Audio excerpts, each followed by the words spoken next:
Welcome back to another episode of Harmonious at Lunch, the show that fuels your business success. I'm Brandon Gano, your host and guide through the world of harmonious business growth. Today, we're unlocking powerful strategies with industry experts to help your business thrive. If you're a business owner, entrepreneur, or executive, you are in the right place. Join me and our incredible guests today on the journey to clarity, growth, and success. It is time to revolutionize your approach to business. Let's dive in with another episode of Harmonious at Lunch.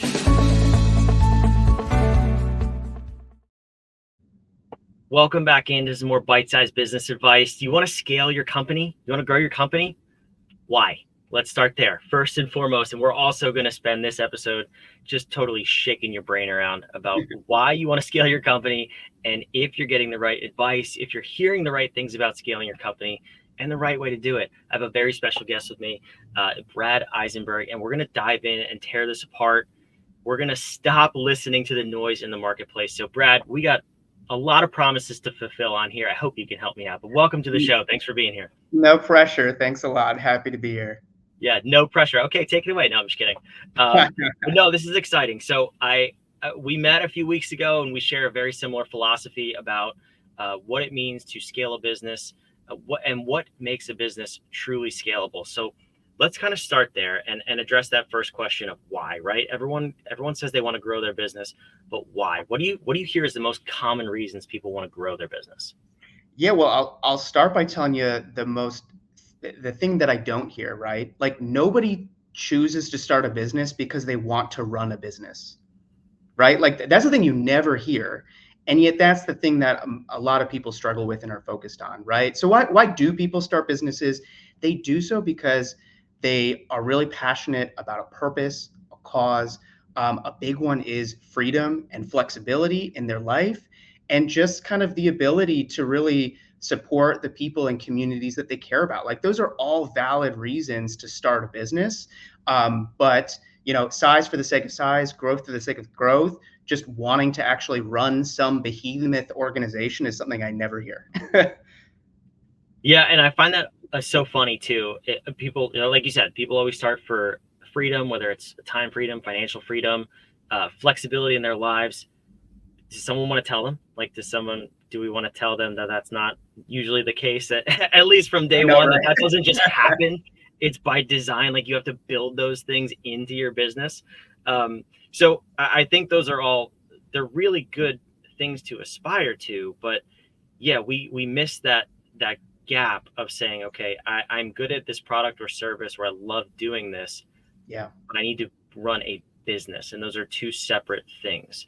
So is that really where you start with clients, of analyzing how much of this is a business versus how much of this is just being really good at delivering a product or service? Yeah, I mean, I think what that transition of what you're kind of alluding to is kind of where we enter the realm of scalability, right? Because if you're good at a thing and you just want to do that, like by all means, that's fantastic, right? Scalability is when we say, all right, like what's the vehicle that is going to allow this thing to continue without you being every single part of it? Right? Like, what's the business model? What's the operating model? How does this thing actually run so you don't have to wear every single hat? I mean, how many of our clients come to us wearing a million different hats? And they're the doer, they're the leader, they're the manager. And at a certain, that takes you so far, but at some point, that really becomes the biggest bottleneck and linchpin for that business to really be able to reach that next level. And I hear that so much, Brandon. Like when somebody comes to me, they're like, I have this vision. I feel like I'm almost there and I've been at it for years and years, but there's still all of this mess. I just can't get quite past the finish line. Help me. Yeah. And so I don't want to make people necessarily feel bad, because we also want to show you what's on the other side. And there's a relatively simple path to get there. In the beginning, you have to do all those things. I did all those things in my last business. Sure. And you, like, unless you're funded by venture capital investors, whatever, like it's probably a solo show in the beginning or a very small team, and you have to get there slowly.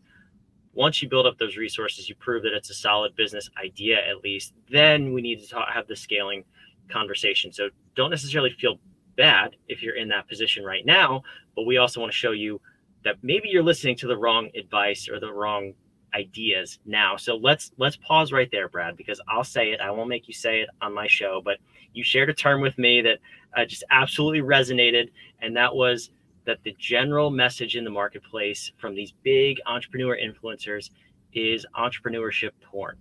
And I just think that's the funniest term ever because it's so true. It's all this clickbait message. It's the hustle culture. So let's break this down. Where is this coming from, and what does some of these messages sound like that people may have heard before? Yeah, I mean, I'm glad you brought this up, right? And to me, it kind of all boils down to this. It's basically painting a picture that scalability is one thing and one thing only. And that one thing is fast and large scale growth at an accelerated pace. And when you look at that revenue chart, it's the chart that looks like a hockey stick and goes up and to the right, right? Like that is the picture of success that the media and the gurus and the hype people are painting. That if you want to be successful in business, you have to 10x, 100x, whatever x your business really rapidly. And if you don't have that trajectory that for your growth path, then you're doing something wrong. And that's the thing that really kills me, because we just talked about why do we get into business, right? We get into business because we want freedom and flexibility and like to lead a fulfilling and purposeful life. And following that path, if you look at all of those successful entrepreneurs and the people who have actually done the hockey stick growth, right? And I know several of them, and here's a secret: they're all miserable. They're miserable. Their business is controlling them. They are not controlling their business. So for me, here's what scalability really means. And it's super simple. Scalability is the ability to change in size.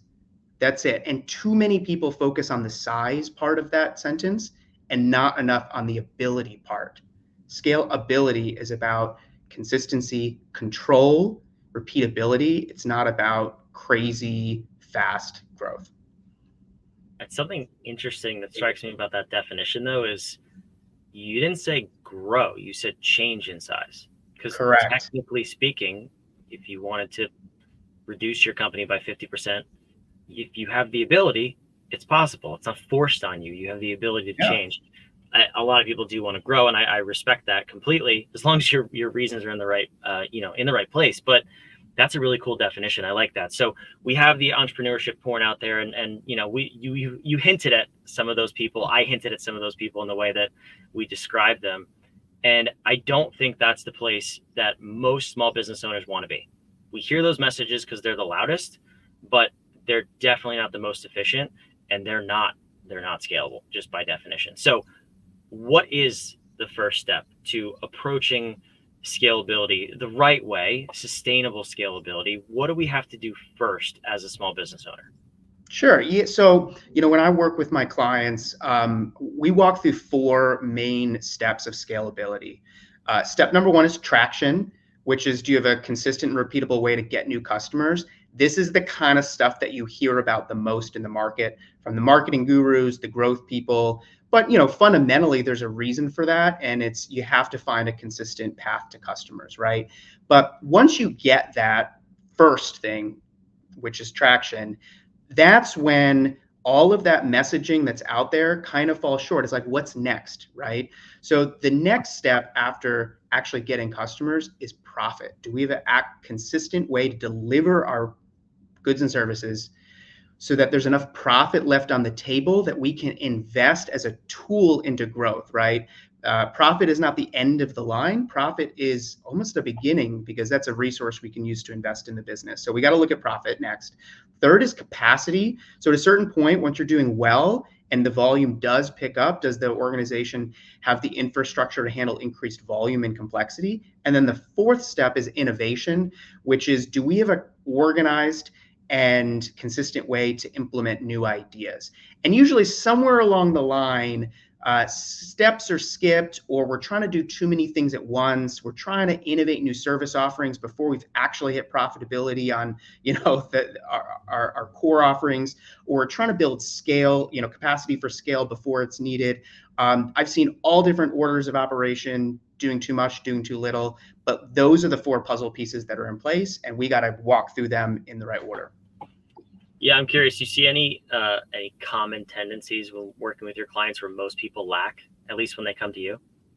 Yeah, I mean, when they come to me, usually we're focused on either profit or capacity, right? So the business has done well, right? It's got that traction piece. Sales are coming in, and you're doing a fantastic job delivering an amazing service or creating an amazing product for your customers. But are we actually delivering that promise in a way that there's enough profit margin? Because I look at kind of that ratio between how much are we spending to bring that customer in versus how much profit are we actually getting off of that. And that's a little ratio I call a growth engine formula I work with my clients on. And a lot of companies are not hitting a high enough mark in terms of just a return on investment to their marketing dollars. So that's a common place that we start. And then the other common one is the capacity piece. And this is pretty natural in the course of scaling a business. Once you alluded to this before, right? We all have to start doing all the things ourselves. We have to start small. We got to build out that infrastructure, that version 1.0 on our own, our processes, our systems, the way that we operate. And you should do that on your own. But at a certain point, once you're doing more volume, a lot of times what happens is that initial infrastructure starts to break down, balls start getting dropped. We're not hitting the way that we used to before in terms of our quality, our promises, our timelines. And we just need to put in place some stronger infrastructure that can handle that increased volume. Yeah, I mean, that makes complete sense. And when you're working with the entrepreneur, usually the founder, the CEO, they're running the company, they are the center of the decision making, which really holds back the scalability of the company. What's the transition look like for them? Because like you said, they built version 1.0. This is their baby. They love this. And now there's a team of people looking at them for direction. They don't necessarily have the skills or ability, or maybe it's even awareness, but whatever they're lacking, they haven't fully been able to build out version 2.0 yet. So what does that transition look like when you're working with them? Really, it's more of an internal transition to be able to be a true CEO rather than just a business manager. Well, here's the good news. Most of the CEOs, founders, entrepreneurs that I work with are have incredible talent and potential. Their teams do as well, by the way, right? Like there's a ton of human capital in the brains of entrepreneurs and their teams. And that is what has contributed to their success thus far, right?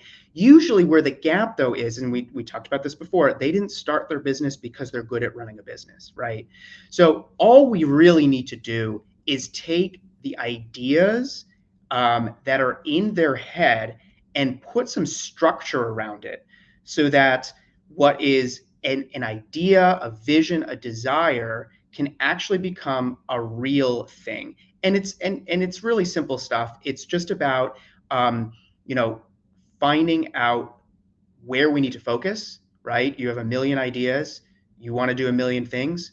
What are the things that are going to have the biggest impact on the organization? We can rely upon data to lead us in the right direction.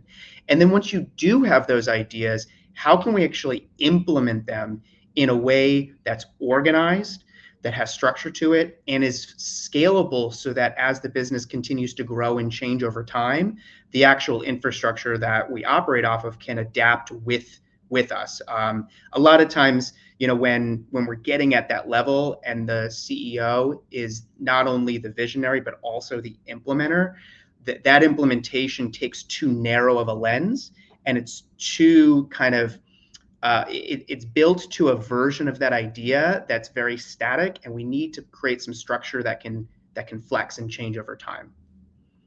Yeah, and I've seen a lot of those type of CEOs too, who they have the big ideas and they want to run fast and in a million different directions. And there's nothing wrong with that. I think that's the beautiful part of being that sort of visionary leader, that you can see all those future directions that most people can't.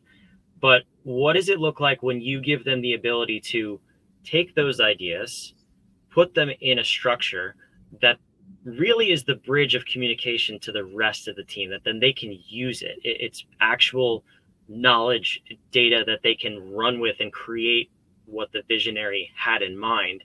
Do you tend to get pushback from the CEOs, or does it actually liberate them to be the true leader and CEO that they're supposed to be? Oh man, it's totally liberating. I've got a client that comes to mind in particular who, their natural ability isn't crunching numbers, but they feel so empowered when they have the numbers in front of them to show them what's working and what's not working. And by the way, their team feels just as empowered, right? It's one thing as a manager to say to your team, "Here's my expectations for what outcomes, you're responsible for." And it's another thing to say that and then have a system in front of them in which they can actually see in real time the results of their work and whether they're living up to those expectations, right? I got a mantra in terms of team culture that I work with my clients on. It's called blame the system first. Like that's the mantra. If something goes wrong, if somebody's not hitting, at a level that we're expecting, can we find blame in a system before we find blame in a person? And creating that environment where when something goes wrong, we're coming together to solve the problem rather than placing blame is not only empowering for a team, but also actually creates a culture of accountability as well, because people know that you're going to look for every other opportunity before you blame them. And that's just like the best kind of culture there is. I love that. That's awesome. And I think this just brings us back to the beginning of the episode where I said, why do you want to scale, right? Why do you want to scale is one question. How do you know if your business is ready to scale is a second question. I Mm-hmm. think there's a solution potentially on the screen. Tell me about it a little bit. You have an assessment for the listeners. Sure. So I mentioned before that there's 4 steps to scaling a business: traction, profit, capacity, and innovation. And at any time, your business is going to be at one of these 4 steps. So if you're not sure what step your business is on, where you should be placing your focus, or if you're not sure whether the business is ready to scale, I've got a free assessment tool linked on the screen, and answer 20 questions, and you'll get not only whether your business as a whole is ready for scale, but it'll show you which of those 4 areas you should be focused on. I love it. That's fantastic. I checked it out. It says it takes 3 minutes when I landed on the assessment page. So if you don't have 3 minutes, just how about this? Cut out early on this episode. Go take the assessment. It's on the screen. It's in the show notes down below. Brad, this has been phenomenal and way too quick. We should go a lot deeper on this, but I do have one last question that I think is really, I love to end these episodes with a question from you to the listener. I believe powerful questions get powerful answers. That's why there's an obnoxious question mark behind my head here. But what is that one question that you want the listener to take with them really until they have an answer that will help them grow their business and maybe determine if they want to scale, what direction they want to scale their company? What is that question they should be asking themselves? That's a really good question. And in terms of like what you want out of your life and your business, you're the only person that can answer that question. I'm talking to the entrepreneurs that are listening, right?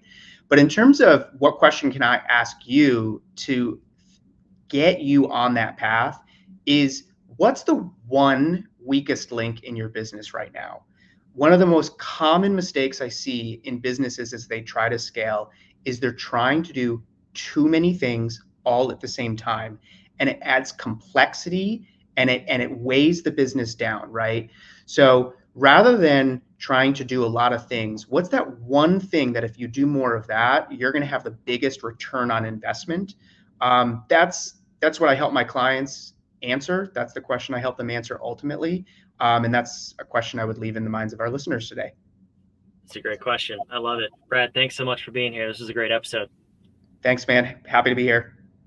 For those of you watching, listening, wherever you are, step one, go take the assessment for sure. Again, it's down in the show notes down below. If you need more Brad in your life, that's where you find him. But make sure you subscribe too. We love bringing these episodes to you 5 days a week so you can grow your business if you want to, but do it in a way that is sustainable and appropriate. No more entrepreneurship porn. Please subscribe to Harmonious at Lunch. We'll see you on the